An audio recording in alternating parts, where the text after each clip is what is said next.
उद्धवजींचा वाढदिवस आहे, खूप त्यांना मनापासून शुभेच्छा। आणि आपण म्हणताय जे भेटले ते भेटले, चांगलं आहे ना, काय वाईट आहे। आता आपण परवा देवेंद्रजींचा वाढदिवस झाला, माननीय पवार साहेबांनी किती चांगल्या शुभेच्छा दिल्या। बीजचं पुस्तक काढलेलं होतं, मला शुभेच्छा मागितलेल्या होत्या, अतिशय सुंदर।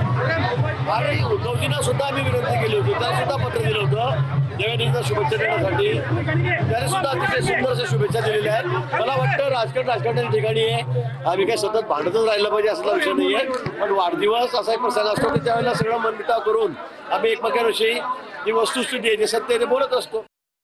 मला त्याच्यामध्ये फार काही नवल वाटत नाही, कारण राज आणि उद्धव आणि सगळे हे एक चुलत भाऊ आहेत। राज नेहमीच उद्धवला दादूच म्हणायचा आणि उद्धवजी त्यांना राज म्हणायचे, तर एक खरं म्हणजे रक्ताचं नातं आहे ते।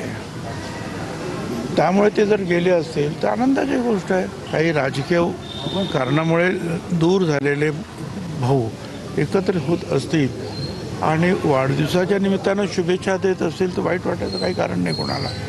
आपण सुद्धा सगळ्यांनी शुभेच्छा दिल्या पाहिजे।